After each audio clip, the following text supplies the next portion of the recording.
Oh, hey, I didn't notice you there. I was too busy trying to see how much money I had left in my wallet because a Nintendo Direct just happened, as well as a Sony PlayStation State of Play. And for me, it was a good Direct for me because there's a lot of games that I like to play. And there's a lot of games that I was excited for. But the reason I want to make this video is because I've seen a lot of talk, especially from the big content creators and YouTubers, about how disappointed they were and that this was a bad Direct. And I was like, huh?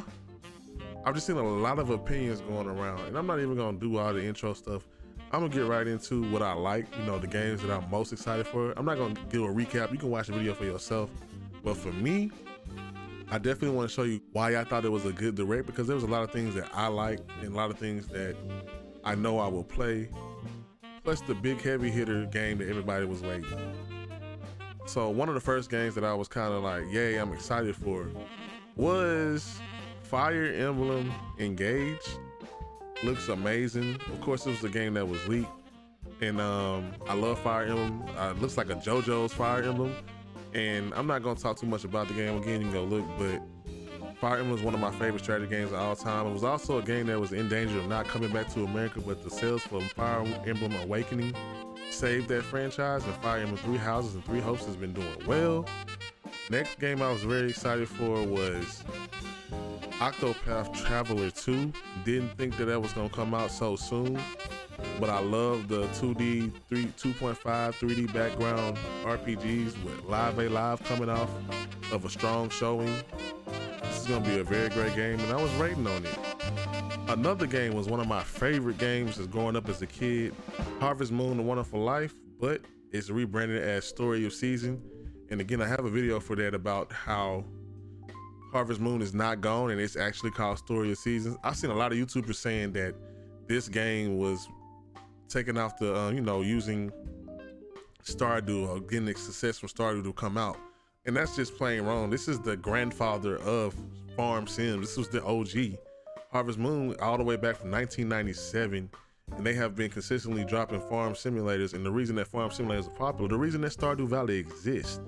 And that brings me to the next game, Harvestella and Fae Farm. Like, both of those games is a farming sim, and that was a big complaint from a lot of people. It was too many farming sims. And you know what? That's one of my favorite genres, so I wasn't mad, but I definitely get why other people would be mad. But keep that same energy when you watching the Xbox Direct or PlayStation Direct, and it's always, another game with a gun and another shooter. Please keep that same energy. But yeah, I'm excited for those farming sims. I love putting myself in those games. I am a huge advocate for farm sims because they let you live a life, let you escape, give you a lot to do, a lot of people to like get to know. Harvest Moon: A Wonderful Life, or my bad, Story of Seasons: A Wonderful Life is just great. It's a great game, getting to grow up with the times. Like, that was one of the first realistic looking games to me on the GameCube. And it also was a game that lets you live your life and raise your child and influence your child by making friendships around the town. You get to watch the town grow. People come and leave, people pass, and you get old and you get to see the fruits of your labor. The next thing I was excited for was probably the N64 announcements. Definitely happy to see Pokemon Stadium 2, the Mario parties, Pilot Wings, and Snowboard 1080. I'm not the biggest GoldenEye fan, but it was cool to see. And what's wild is Xbox also announced that it would be on their channel. But the funny thing is, they brag and gloat about 4K visuals and better frame rates, but they only have split screen co-op. And that's something I expect from Nintendo, because Nintendo is a great platform for split screen co-op, but Nintendo is the one that has online. So think what you want with that. Kirby's Return to Dreamland. Excited for that one. I love Dreamland. I want Nightmare in Dreamland, but they have another one coming with extra features and new abilities. Tales of Symphonia Remastered was one of my favorite GameCube games as well. It was a game that I enjoyed and beat a couple times. Will I get it again? I don't know, but it's a game that I really was excited for because that was one of my favorites. Pikmin 4 was cool, but the big one was, of course, Legend of Zelda: Tears of the Kingdom. That was the big one that most people were excited for, and I'm glad that they showed it and gave us a date. coming out May 12, 2023. So I'm glad for that. Definitely dope. And it's probably the thing that I'm most excited for outside of everything that I already listened to. But the thing that got me the most today was how many YouTubers were just up in arms about this direct, saying that it was bad. There was too many RPGs, too many JRPGs, too many farm games. They didn't show the big games. I'm gonna tell you the main problem of why everyone was disappointed. This was not a bad direct at all. They showed so many games. That's what a direct is all about. Games. They showed something. They showed updates to games that's already out.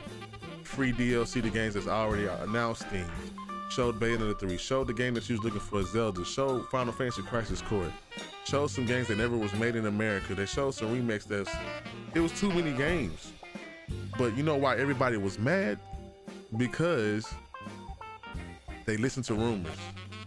And if you watch my video on the direct rumors, the first thing I said was take them by a grain of salt.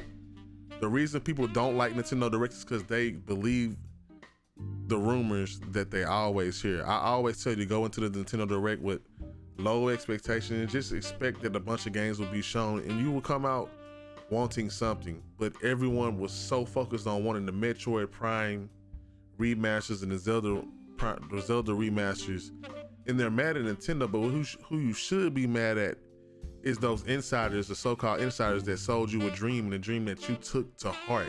That's why you're calling it bad. And even if the games are not for you, I don't think that this was a bad showcase. There were games for everyone. It's just too much. It's so many games, and the big complaint was too many farm sims and too many JRPGs. This is a Japanese company, and RPGs are becoming very popular.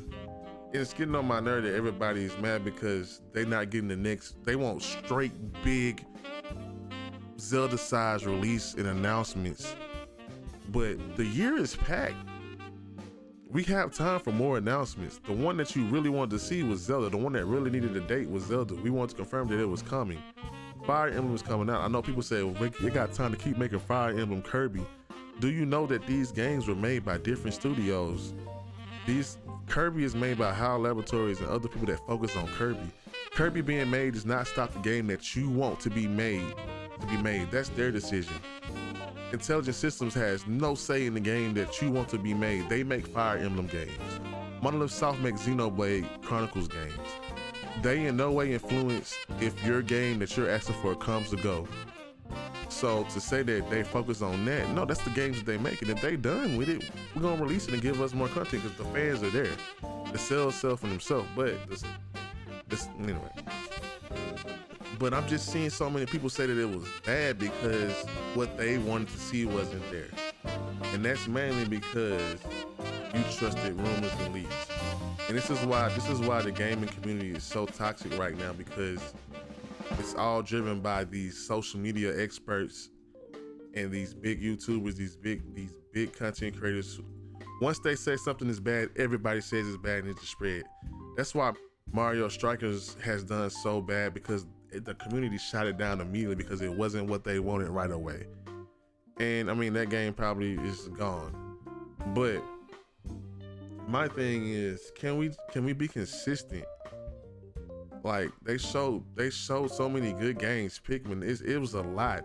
Someone said just because they showed a bunch of big, it's only big to you. They showed a lot for a lot of people. And to say that this was bad is just really, honestly, is hating.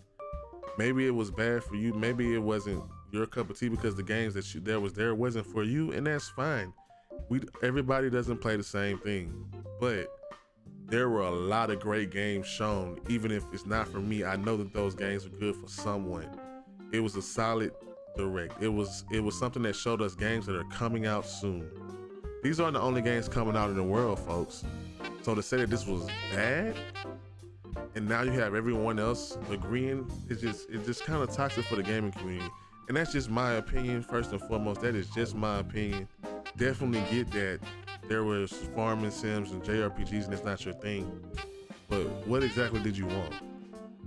But besides seeing your favorite old school games, what did you want? Could you please tell me what you wanted in the comments? Honestly, like, with the games that they showed and you didn't see anything you like, what exactly did you want to see? And what did you expect? You asked for F-Zero, but nobody buys F-Zero. Also, F-Zero was made by Sega. That's also not a game that is influenced by the mainline Nintendo companies that are making games. Star Fox, okay, yeah. Donkey Kong, okay, yeah. Another Mario, okay, yeah. Those games can be made and they have a future. Can we show some celebration for other games too? We always asking for something different, and when we get something different, it's a problem. So I don't know. I didn't have a problem with this direct. If you did have a problem with it, I understand. Because every game is not everybody's cup of tea. But to say that this direct was overall a bad direct,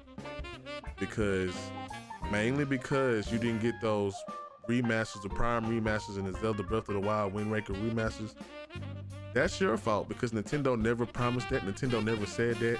You listen to the insiders, and guess what? The insiders led you astray, and now you mad. But that's all from me today. If you agree, if you disagree, let me know. This is a discussion board. This is open discussion. I want to hear from everyone how you feel. I'm not always right. I'm not always wrong. It's my opinion. We all allowed to have them, but I'm allowed to express how I feel if you're allowed to do the same thing. So appreciate y'all for listening, and we'll have more for you later. Thank you. Have a good one.